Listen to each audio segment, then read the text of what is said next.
Hello. So this video, in honor of West Virginia Day 2023, is going to be about Edward Napier's play, The English Teachers. So this is a play set in West Virginia, in the town of Cerrado, West Virginia, in the spring of 1960. Napier is a West Virginia playwright from Canova in Wayne County, which is over this way somewhere. I'm not sure if it's that county, actually. I don't know western West Virginia as well, but it's somewhere over here, I think near the Ohio border. This is a play that deals with a number of key themes and issues in West Virginia culture, West Virginia politics, West Virginia history. The education system in West Virginia, politics in West Virginia, and the way in which leaving West Virginia is often very fraught for West Virginians. So in this sense, it's actually a really good kind of introduction to some elements of West Virginia culture. So one of the things that's central to this play is the role and importance of education, because, it is entitled The English Teachers. We clearly have a set of people who are involved in the education system. And our primary characters in this play, we have Vic Campbell, age 45, who's an English teacher at the town high school. We have Holly Walker, 41, Vic's sister, who is an English teacher at the close but much larger and more sophisticated Huntington High School. Mary Walker, their mother, is a retired English teacher.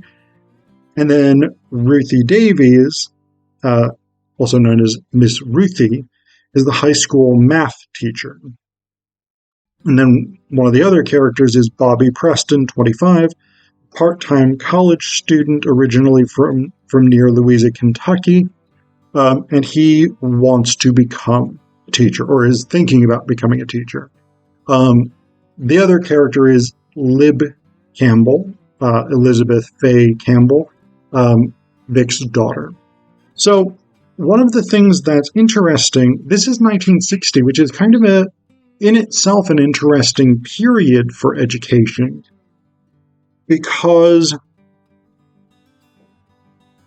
in the 30s, you started to have the rise of what was called the New Critics. And this was a group of scholars, thinkers, who argued that everything that you need to know about a particular piece of literature is contained within the poem or the piece of fiction, the play, whatever it is, itself. And you don't need the larger context, you don't need to know about the author, etc., etc. But they also were key in forming what we call the canon, right? So this is basically the canon is built on the idea that great works of literature will have universal appeal. That means essentially that the theory is that these will be things that anyone in any cultural context and from any background will find resonant. These are things that people, regardless of their position within society or whatever it is, people will find deep and meaningful. The problem is the people who were deciding on what the canon was in sort of the 30s to the 60s, which was the heyday of new criticism, these were white men. And so the stuff that made it into the canon was largely written by white men because that was what they felt to be universal. Whereas literature by, say, women, for the most part. There were some exceptions, Virginia Woolf and Emily Dickinson, for instance. But for the most part, literature by women, particularly about distinctly female issues, literature by African Americans, literature by colonized subjects or non-Europeans or Anglo-Americans in general, literature by LGBT people. These were considered to be outside of the canon because they were believed to be focused on limited experiences. So, by 1960, the canon is reasonably well established as the thing that is taught in English classes. But what you also have in the 50s is the emergence of sort of literary counterculture movements. And this was not the first time that this had happened. The Romantic poets, for instance, were a literary counterculture movement. But by the time you get to the 1960s, they are thoroughly absorbed into the canon. But someone who's not thoroughly absorbed into the canon by 1960 is Allen Ginsberg. And so Polly has actually gotten in trouble and actually gotten fired from her job at Huntington because she taught her students Allen Ginsberg's poem Howl, which in fairness was an extremely controversial poem in the 60s. It was extremely controversial in the 50s when it came out, to the point where it was actually banned. And I think Lawrence Ferlinghetti, who owned the City Lights bookstore, which printed it and sold it, Ferlinghetti, I think, was arrested. I think Ginsberg was arrested, and interestingly enough, the clerk of City Lights bookstore was arrested as well. But then they were like, he's Japanese. He doesn't read English. He didn't know what he was selling. Anyway, that's all digression. But interesting stuff. You can take that to cocktail parties and impress people. So we got that element here where one of the conflicts fairly early in the play is that Vic and Mary want Polly to stay in line, as it were, right? Teach the stuff that's approved by the schools rather than trying to introduce new material.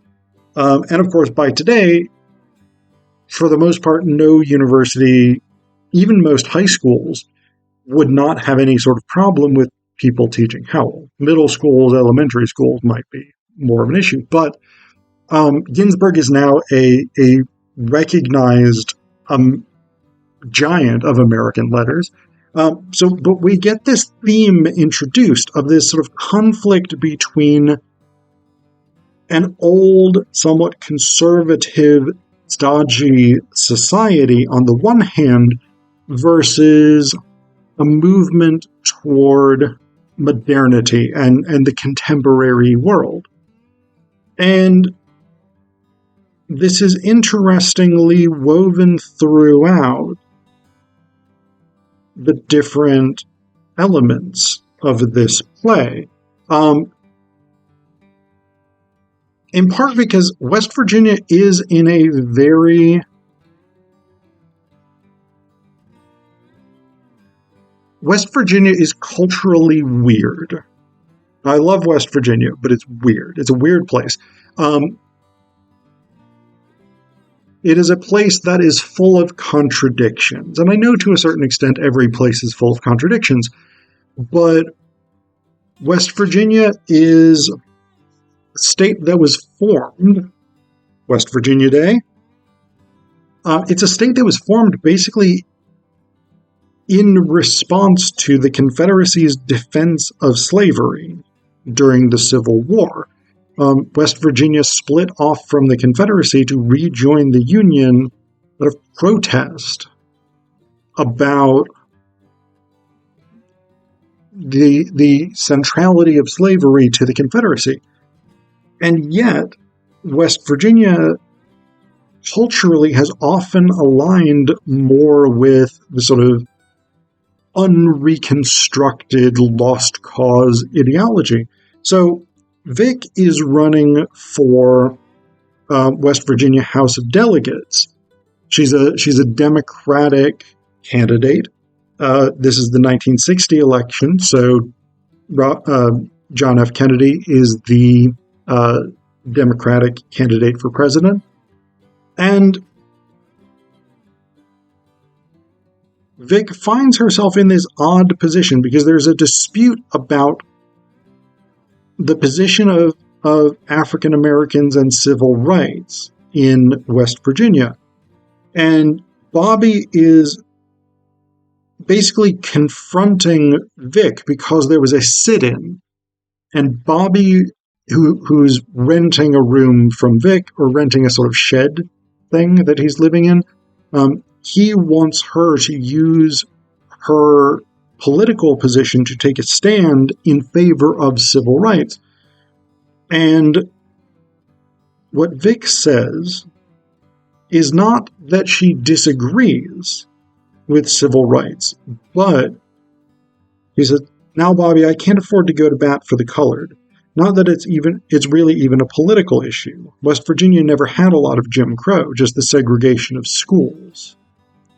But this idea that she can't take a political stance in favor of civil rights, even though West Virginia was not a particularly segregated state compared to, say, the Deep South, or even Virginia, Tennessee, places like that are states that border West Virginia. Again, it is this sort of weird paradox of West Virginia where even things that are not political issues, that are not real concerns, there are these bizarre political consequences for no particularly compelling reason. So we've got those sort of weird elements going on here. And at the same time, we have elements of very strong Union sentiment, which was, West Virginia was a bastion of Unionism from the 1910s, if not earlier, up through really the 1970s, even into the 80s. So we've got discussion of the importance of unions. And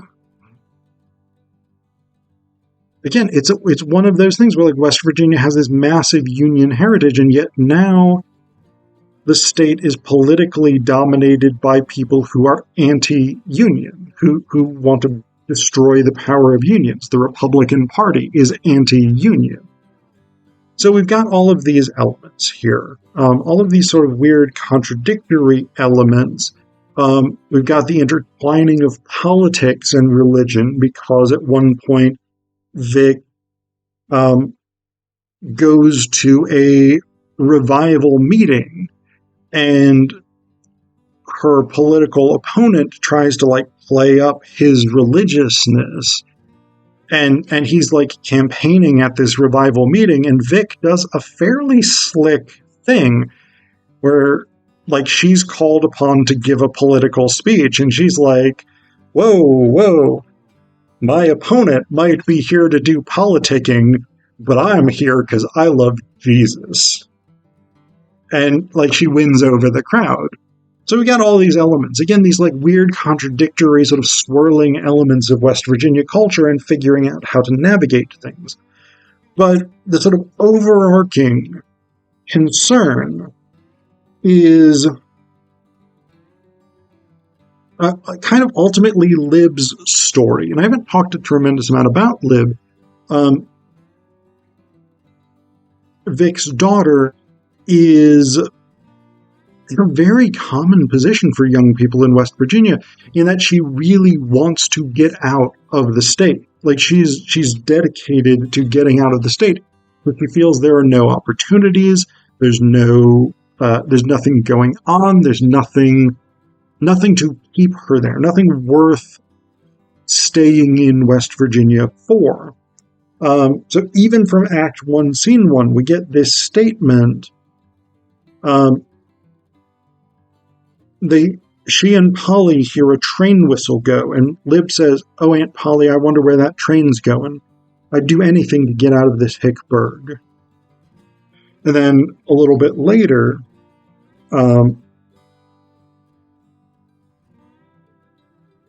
Polly says, "Well, if you get accepted to Stuart," this is in response to a different thing. "Well, if you get accepted to Stuart Hall next year, you'll be able to get away from here and your mother before you know it." And Lib says, "And if I do, and if I go, I won't ever look back.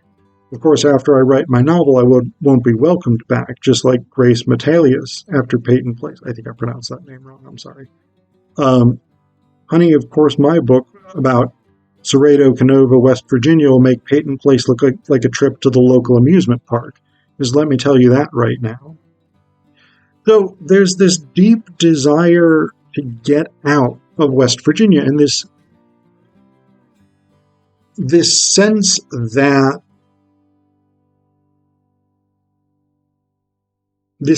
if you can escape West Virginia, that's where opportunity, fame, success, fortune all lie.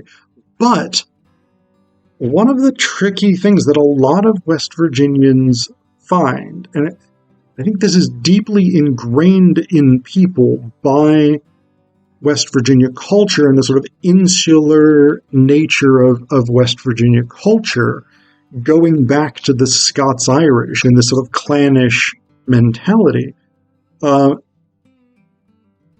is this idea that if you leave West Virginia, you will fail. You will not succeed outside of home, outside of kin, outside of your local community, etc., etc. And so the best thing to do is to not leave, to just stay. And interestingly enough, Polly, who is the star of the local theater, does leave West Virginia, and she goes up to Broadway, and she does come back and basically tells the family that she's been super successful there. But she then tells Bobby, when the two of them are alone, that actually she was too terrified to even get out of the car. And it's this really humiliating confession that she makes to him. Though, of course, we don't know which one is true. We can, I think, infer that the version she tells Bobby is more close to the truth, but we don't know. The play doesn't give us a sort of external validation of either her success or her failure. But what ultimately ends up happening is that by the end of the play, Lib has gotten an offer to go to Stuart Hall, which is the college that she had applied to, the place that she wanted to go to get out of Cerrado Canova, to get out of this town and go someplace bigger with more resources, where she can take trips to Washington, D.C. and Philadelphia, etc., etc. So she has gotten the offer to go to this school, the thing that she has wanted and said she's wanted throughout the whole play. And she now decides she doesn't know that she wants to go. So again, we have this sort of transformation, this movement from I want to go, I want to escape this place, to I don't know that I want to escape this place. And it's an interesting thing because it isn't necessarily just fear of failure. It isn't just this sense that if I leave West Virginia, I will fail outside. I won't be able to succeed. It's also just a genuine desire to stay in West Virginia, to be in that place that is home.